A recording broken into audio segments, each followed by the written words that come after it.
Tappeto rosso per Francesco, il suo rosso di Montalcino e per il rosso Montalcino in genere. Pare il momento del rosso. Sì. È una vostra volontà o è una congiuntura astrale? No, allora, può darsi che sia congiuntura astrale, come dici te.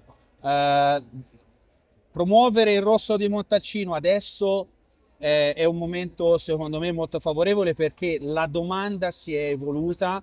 Dobbiamo anche noi andare incontro a un certo tipo di pubblico di utenza target, come si dice tanto, il pubblico giovanile che tende sempre di più ad approcciarsi a vini di grande beva, vini più immediati, Fragranti. sì, fragranti, croccanti, si può dire, no? Meno compassati. Per cui secondo me questo può essere un grande momento per promuovere, per spingere davvero sull'identità del Rosso di Montalcino come progetto agronomico e Perché enologico a sé è stante. un vino che va pensato appunto in vigna, in cantina, Assolutamente non sì, la famosa ricaduta, il famoso Brunello. No, questo è proprio va pensato fin dalla vigna per la raccolta. assolutamente sì. Cioè,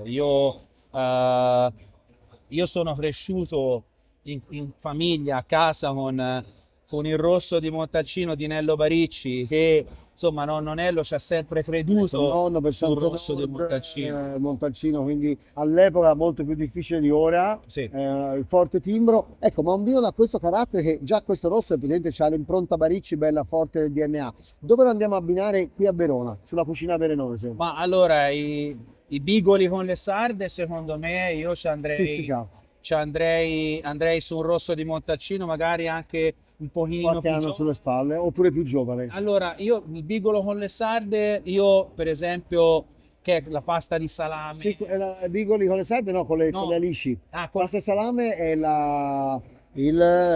te lo dico, è con quella pasta salata che usano loro con ecco, no, io tasta dicevo, sal. sì, Il ecco, tasta sal. Bigoli scusami, col tasta sal, beh, sì, quelli. bigoli col tasta sal, non con le sale, chiedo scusa, lì secondo me anche la base grassa del salame magari può fare no, può essere molto ben bilanciata con magari una bella freschezza, con un vino un pochino anche più... Anche secondo me, veramente un eh, modo per metterlo a suo agio e fare un grande abbinamento. Esatto, lo stracotto si Beh, può andare con un rosso di Montalcino un pochino più diciamo complesso, quindi con qualche anno in più sulle spalle, quindi si può andare con un rosso di Montalcino 2019 magari. grandissima annata anche per il rosso. Sì, ma anche la 21 adesso è molto pronta. Io ho notato, ecco, mi ha molto incuriosito anche questo evento perché secondo me, ecco, la cucina veronese può essere Può essere un un ottimo campo. accostamento, assolutamente, per Bene, un vino molto versatile